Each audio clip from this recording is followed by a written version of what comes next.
So producer Dr. Luke has finally broken his silence with regards to his ongoing lawsuit with Kesha, saying that he didn't rape her and that these are matters to be hashed out in court rather than on Twitter. So he took to Twitter, and in a series of tweets, he commented on the lack of information present, as well as the ramifications of false rape accusations, as well as commented on a 2011 testimony wherein Kesha said that she was not raped by Dr. Luke. Now, some of the tweets that he tweeted the other day was, "I didn't rape Kesha, and I have never had sex with her. Kesha and I were friends for many years, and she was like my little sister." He also said, "I have 3 sisters, a daughter and a son with my girlfriend, and a feminist mom who raised me right. It's sad that she would turn a contract negotiation into something so horrendous and untrue."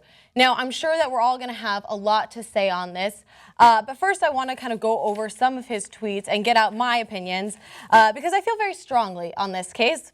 One of the things that he said, he says lives can get ruined when there's a rush to judgment. He cited the UVA and Duke case.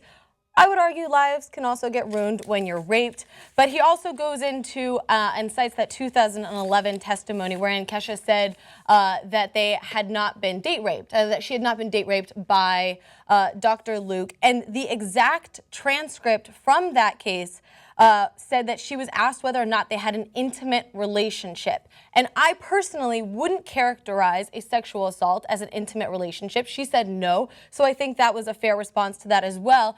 And my biggest problem with this entire sort of way that the media is handling him coming out in the 2011 testimony is the fact that when a woman says that she was raped, all of a sudden we have all these questions. Well, we don't know if it's true. We don't know the facts, blah, blah, blah. But when she said she wasn't raped, in a case that potentially, I don't know what happened, where she could be under duress, then we take that as pure fact. And that's where I have my biggest issue with this. But I want to hear what you guys have to say about it.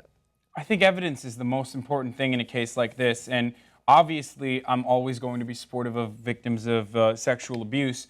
And in this situation, I truly do believe, given the facts that you just mentioned yourself, that the judicial system acted in a just way where they kept Kesha in her contract because of the previous evidence given on this same exact issue. Yeah, I think that what we're hearing from the internet a lot, because a lot of this scrutiny is coming from internet commenters that are just saying, prove it, prove it. And the fact is that 2 to 8% of rape is provably false, which means that someone has a rock solid alibi, so you can say they did or they didn't rape you. And so that's a small percentage. And then you have, let me just clarify that for people who are watching here. When people say, oh, women, make false accusations all the time, 2 to 10% of women make the false accusations. 2 to 10% and they are of provably rape. false. Right, you can say yes, or you can say no, they were not raped. And then 3.5% of rape, and this is from the National Review, if you guys want to look it up, are actually go to formal rape charges against the alleged rapist, where you have enough evidence to take it to court.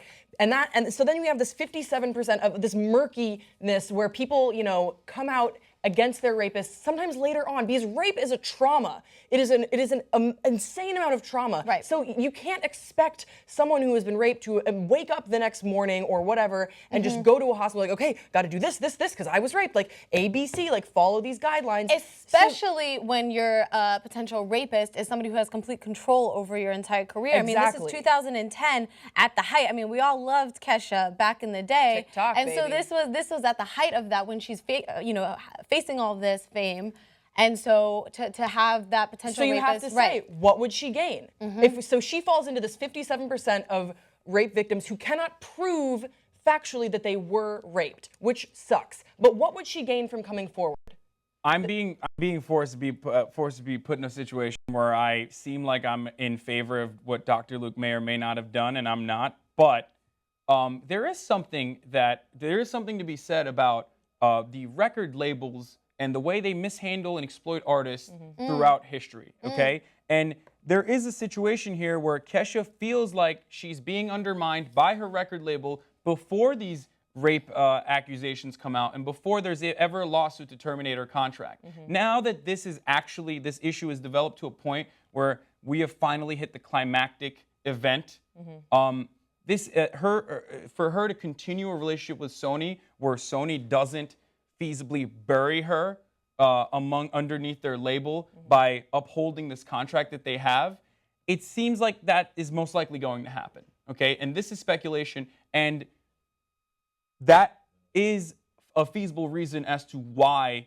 Kesha could be coming out. You can get out of contracts without crying rape. Yeah. Well, that's what exactly. Zayn Malik was never like, I want out of One Direction. Okay. Rape. Like it's just not something that happens very often. I'm going to read an excerpt from the court documents. Go for it. For the past 10 years, Dr. Luke has sexually, physically, verbally, and emotionally abused Miss Siebert to the point where Miss Siebert nearly lost her life. Talking about Kesha for everybody. Miss Siebert is Kesha.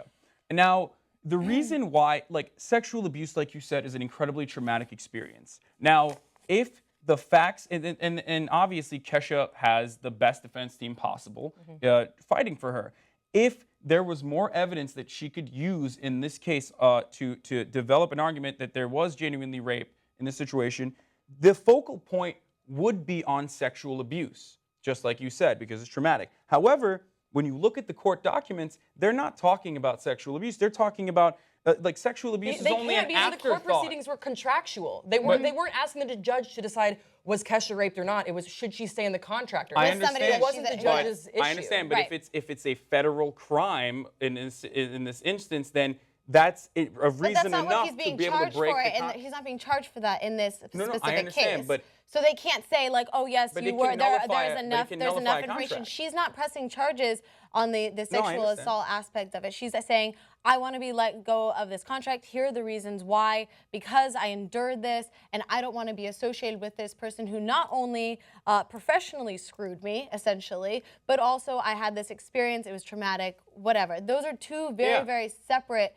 situations, and the judge can't say, back in 2010, where we have no evidence from. But back in 2010, if Kesha had come out and said, yes, I was raped, and there were somehow, let's say in this hypothetical scenario, there were no legal proceedings that followed it, right?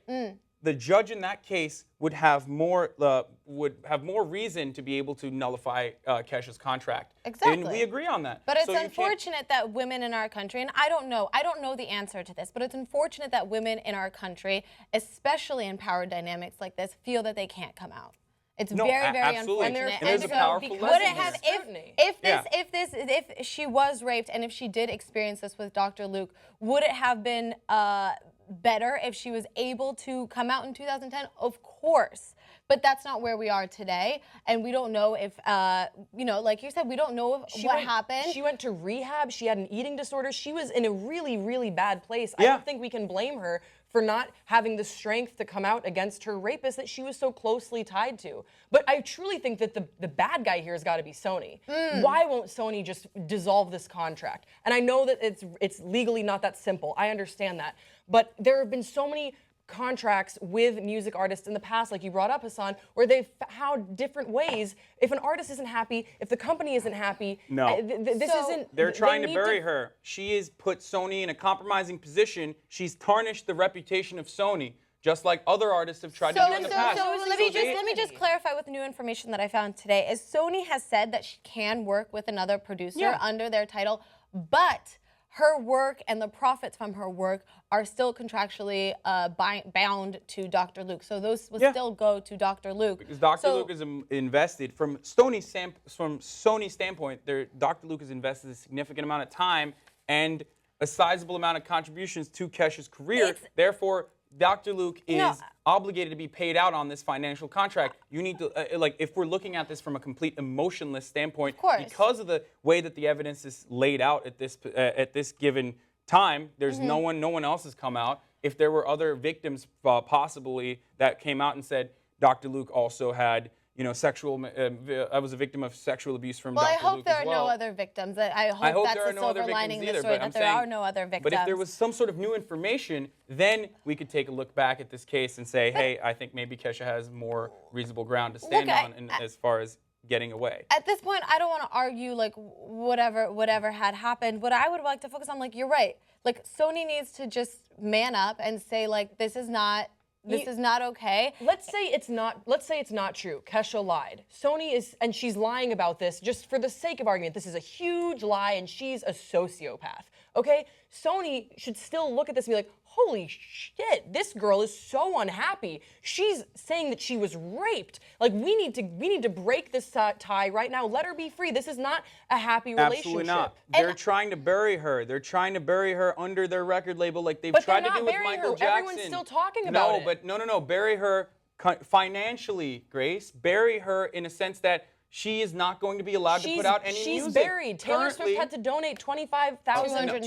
Yeah. Okay, I know, but she's been buried. Why would Sony, feeling like they've been put in a terrible position by one of their artists, allow that artist to go out and make money? I am not saying this is right. I'm not saying this is just. But when I look at the facts and I look at it from a completely emotionless standpoint, I understand, and that's how businesses run. Right, but I understand why Sony. But I think doing. businesses, emotionless, also take into account PR, and this is really, really bad PR for Sony. And I think we're shedding light on that. But I also think, look, Dr. Luke is saying, you know, we were friends. She was like my little sister.